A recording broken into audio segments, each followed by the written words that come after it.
Hi guys, Smithically here. Welcome to the 10th round of the XRL GP3 season, and today we're at the Hockenheimring. Going back to last race, we finished in 6th position. Pretty eventful race. We had an incident with F1 speed and we were second at the time, but it was a racing incident and that sort of put us back to 6th because it was a group of 4 cars and we couldn't do anything after that. But this race, hopefully we can have a good result. It's a track I like, medium to low, well, I'd say medium speed corners around pretty much most of the track, so I seem to do well with tracks like this, and it's a pretty short lap, so hopefully I can have a good result and close the gap on speed, as I pretty much need to if I want to win this championship. As we did track extend turn 1, now into turn 2 as we brake at the 100 metre board, and then I think this is turn 4 because there was a little kink in turn 3, so now we're 2 tenths up, well nearly 3 tenths up on our teammate. We're only 600s up on our previous sector time, our best sector 1 time, as we brake at the 100 metre board, and we're going to shift down to gear 1, and luckily we don't Mario Kart, but shift up to the gear 2 straight away and then put it into rich. And I find if you leave it in gear 2 you're going to get understeer and it probably costs you a couple of attempts, so that's why I put it into gear 1. As now I believe that was turn 8, pretty easy cut, but we take it pretty cleanly.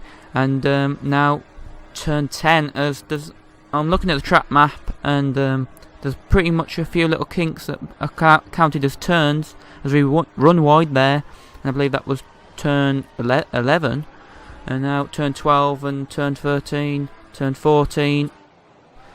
We pretty much need a good sector if we want to beat this lap time of a 14.8, and we have a decent run out the last turn, and it's going to be a 14.7, so only 700s up on our previous time. That puts us in 6th position. Not a bad result. We beat our title rival in qualifying, but he did say that he's not a good qualifier, he's better in the race, so yeah. Our teammate finished 2nd. Ascassin was on pole. Pretty good lap time, 14.1 from him. I know he's on a wheel, but still it's a really good lap time from Ascassin, which put him on pole. He did say XRL Ricardo was on pole, but he actually lagged out, and it's a bit of a glitch there from Co-Masters, so 5 lights now, and the lights out and away we go, and we have a sort of a poor start in a way. It felt like it, we did. We're going to go down into turn 1. It's pretty much we keep clean there, and we do. We're still in, well, we dropped down to 7th momentarily, but we're in 6th now, as 2 cars have a collision, and we're up to 4th position, and we're now behind John Digweed for 3rd. We're going to have a run on him. We're going to have the slipstream. We might be able to get past him in the hairpin, as he just drifts over to the right, then comes back to the left. I thought to just stick to the right, as we go way too deep and lock up our right front tyre, and that's going to give John Digweed the position back, and so it might give Tom Chambers a run. He's got 4th position now, so we're down to 5th, and F1 speed is in 6th behind, but we brake and we tap him, and he goes a bit off track. To be honest, it sounds like a little bit of an excuse, but that tap, what I did, should not have sent him off that far, so it might have been on his screen that, you know, he had loads. I might have like really punted him off, but I don't think that tap what I gave him should have done that to his car, as because it was the same sort of tap I did on John Digweed on turn 1, I believe, and he didn't move his car, so I don't know what happened really. As the 2 Ferraris are battling it out, and John Digweed goes wide, and I think that might have been a miscommunication, as John Digweed did not have his headset in. As lap 8 now, when we've got the run on Ascassin, he commits late to the outside, so we have to go up the inside. We go a bit too deep, but luckily we've got the place. A few scrappy laps there at the minute, but we're up into 2nd on lap 8, and the same lap we're going in the pits.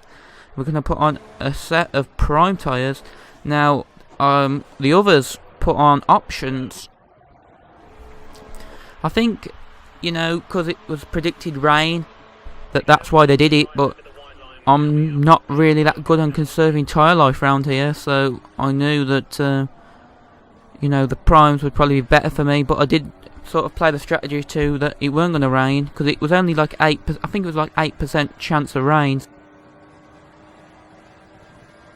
I know the percentage of chance of rain on this game is not, you know, like that. It's sort of like how much it might rain in the race.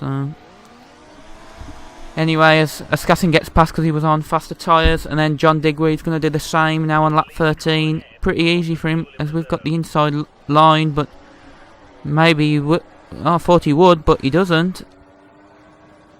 But on the next lap, John Digweed gets past.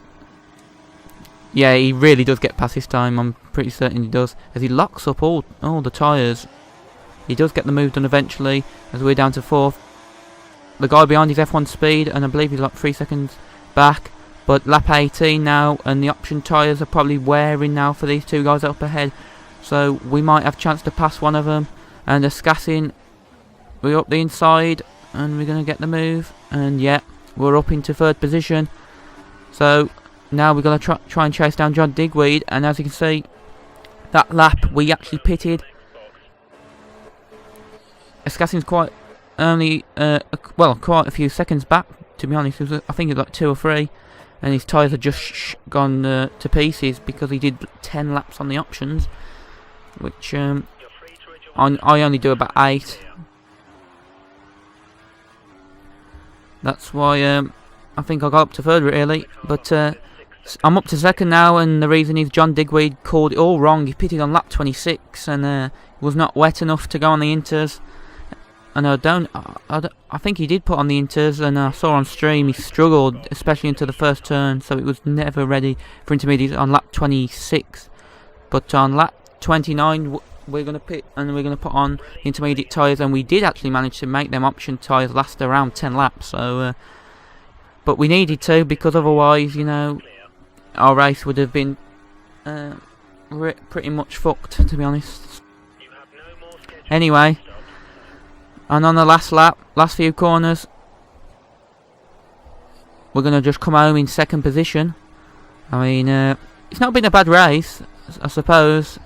Pretty much dead since lap 19, nothing really happened. So we just had to keep our cool and obviously not dip our tyre into the gravel, because obviously, you know, it can send you into the wall around this track. So 2nd position, I'm pretty pleased with that. 1-2, first 1-2 in the season, and it's pretty surprising, being as me and Indigo have been on 1-2 in qualifying like twice in a row. So it's our first 1-2 in the race, which is pretty good. Beat my title rival as well, so yeah, I'm pretty pleased. But anyway, if you've enjoyed the episode, leave a like, and until next time, for the next round in Hungary, thanks for watching, and goodbye.